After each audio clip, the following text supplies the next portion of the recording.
我们现在生活在一个信息不对称的时代，在中国内地，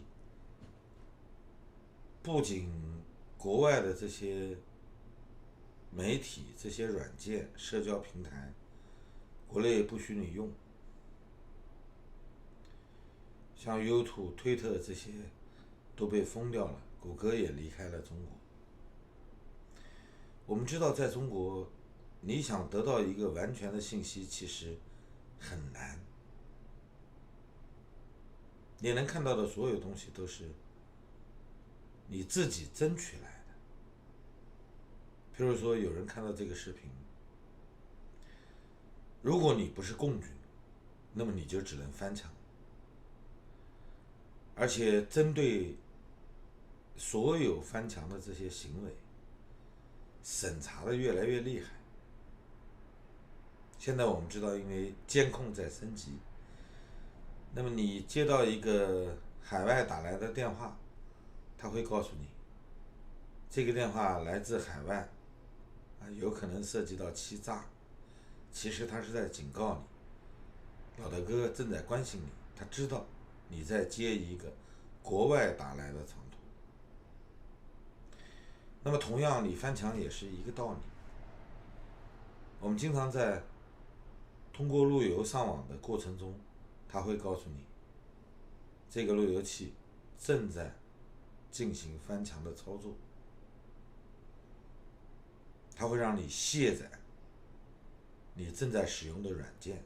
警告你不要再翻墙。我们见到太多的网友在诉说着他们的苦难，有的仅仅是喝个茶，训诫一番；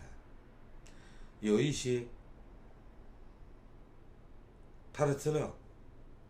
被收集齐全了以后，可能会有拘留，最严厉的甚至被判刑。因为上网，因为翻墙，因为跟海外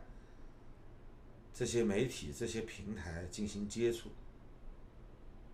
有两种结果。一种结果是我们经常看到的，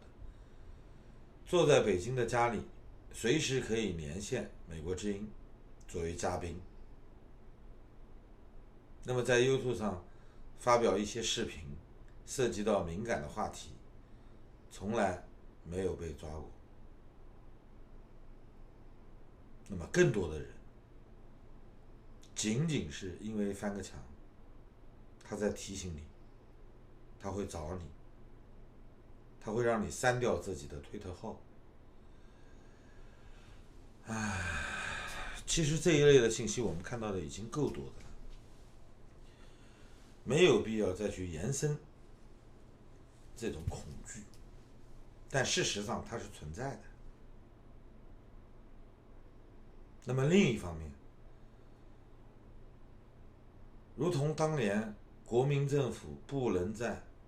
解放区发行书报一样，在重庆是可以见到新华日报的。那么现在在美国，在西方国家，中国的软件、中国的社交平台风靡一时，无论是微信的国际版还是抖音的国际版，甚至我们看到了抖音会因为你在海外，哪怕是一个外国人，你注册了抖音，你发送的视频不符合内地的审查标准，他会给你关闭账号1个月。当然了，因为反击过于强烈，所以他又恢复了这个账号的使用。他的解释是人为操作失误。那微信的国际版经常删掉甚至是美国用户的一些微信，所以我们看到了世界各国在反击这种行为。那么刚刚出台了一个来自于澳大利亚的一个调查报告，甚至明确地指出，抖音的母公司字节跳动和微信华为这些大的知名的企业都参与了中共在内地的警民合作，那么参与了国内遏制人权、遏制自由这些行动。其实中国人不需要这份报告，这份报告仅仅是给国际社会其他一些不太了解中国现状的民众看的。在中国有谁不知道这些公司在跟共军合作呢？他们有很多甚至本身就是共军的一个组成部分，属于宣传口的维稳的力量。无论你习惯不习惯，这就是事实。那么现在问题来了，为什么西方国家要提出让大众给大众一个预警，让大家知道这些公司在中国内地是跟这个独裁的政权合作的？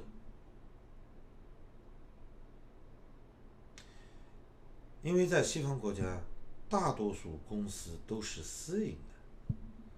的，人们意识不到国家在管控媒体。其实各个国家都有一些对外的宣传，美国也有，对吧？那么美国有一个美国之音，有一个自由亚洲电台，这两个都是由国会拨款的。甚至美国因为宣传的需要，还会设立一个普通话的平台。但是这一类的公司都不会针对国内进行广播，所以人们更熟悉的是私营的电视台、新闻媒体、社交平台。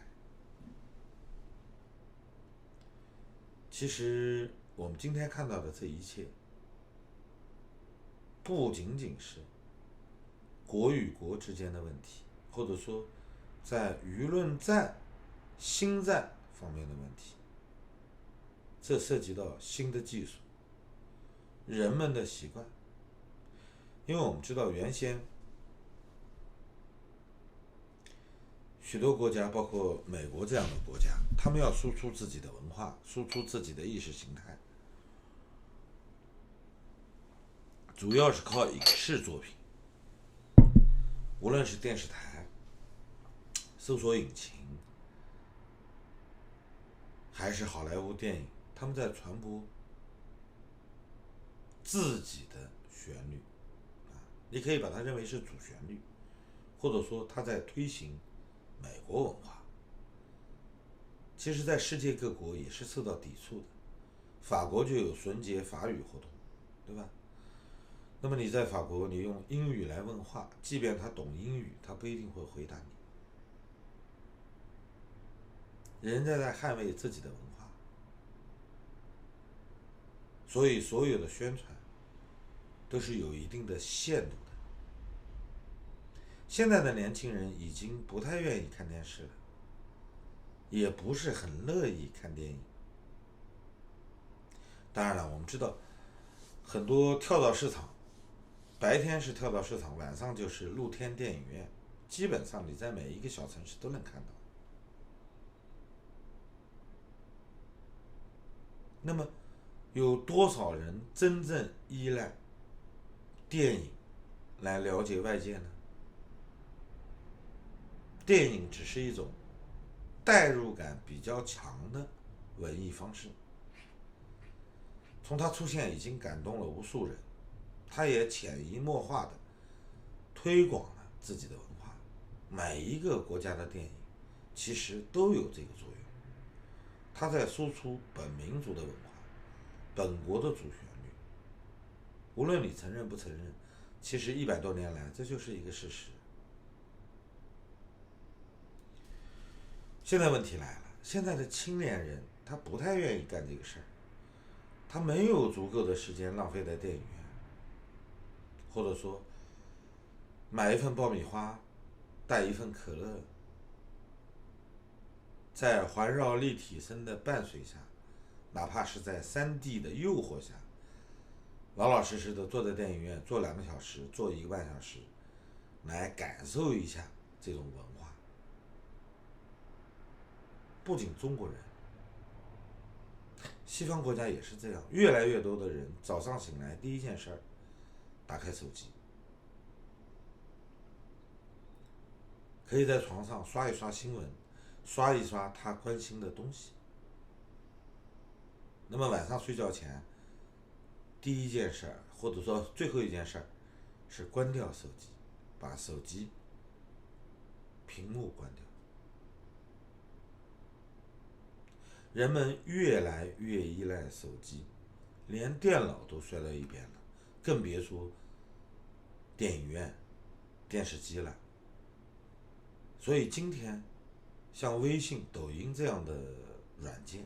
它更容易影响到青年。我们都知道，基于手机或者电脑带来的这些新传媒，它都有一个收集数据，利用大数据来建立未来的社区消费的这个目的。有一些利用国家支持的，甚至就不仅仅是针对消费的，它要分类人群。像抖音这样的小视频，你在上传的过程中，它其实同时会预告或者说公开你拍摄的地点。其实我们拍一张照片也是这样，原图没有修过，那么很多技术大拿完全可以找到你在哪儿拍的这个东西。我们今天知道的所有的这种信息收集的方式，都已经跟以往不一样了，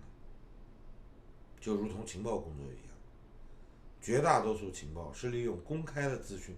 来获得的。以前是通过报纸、照片、视频、电视，现在呢？现在更多的是依据你在微信、抖音上传的照片、短视频，它就可以把你拍摄背后的东西、时间、地点、经纬度都可以给你精确到你无法想象。其实有很多我们今天看到的报告，它隐藏了它需要表达的东西。这是一个时代在前进。西方国家在传播自己的观点的同时，没有一个能够覆盖全球的有针对性的这种手段，而共军在这一方面往往走到了前列。他们在不断的迎合市场，他们用国家补贴作为支撑，来覆盖全球，快速的覆盖，不仅仅是东南亚、一带一路国家、非洲国家，甚至已经渗入到欧洲、美洲、澳洲。今天整个国际社会遇到的挑战，其实都是非常痛苦而且说不清的。技术是你的，但是你在应用这一块上，并没有特别领先。可以说，你在遵循道德、遵循法律、遵循你认为值得尊重的隐私的过程中，共军采取的方法如水银泻地一般，他在抓住青少年，抓住他们的爱好，迎合他们的爱好，在娱乐的过程中就做好了刺探情报、收集这些信息的作用。这应该来说不仅仅是手段问题，其实很多时候共军打的都是这样的牌，他在游戏中，在游戏规则框架内，他能把你玩死，因为你更讲道德，他没有底线。他现在生出来的所有的这些触角，都是符合正常的商业规则的，但是它背后不仅仅是公司，极有可能这个大数据收集回去，是首先经过情报分析，来体现他的国家意志，为下一步走出国门更精确的抓获他的目标人群做的前期的工作。我们相信越来越多的国家能够感受到这一点，所以今天我们看到的宣传，针对微信也好，抖音也好，针对中国所有生出来的这些娱乐平台所发出的警示，其实都是真实的，而且是非常被动的一个反击。这个反击能不能得到绝大多数民众的这个理解，其实到目前为止很难下这个定论。但是我们今天看到的已经是一个觉醒了，所有的国家都在尽力维护自己的价值观。虽然这个道路很漫长，但是我们看到了一个相对比较好的趋势，各个国家都在觉醒，都在希望能够让所有市面上出现的公司都能面目更清晰，更符合国际规则。好了，谢谢大家，再见。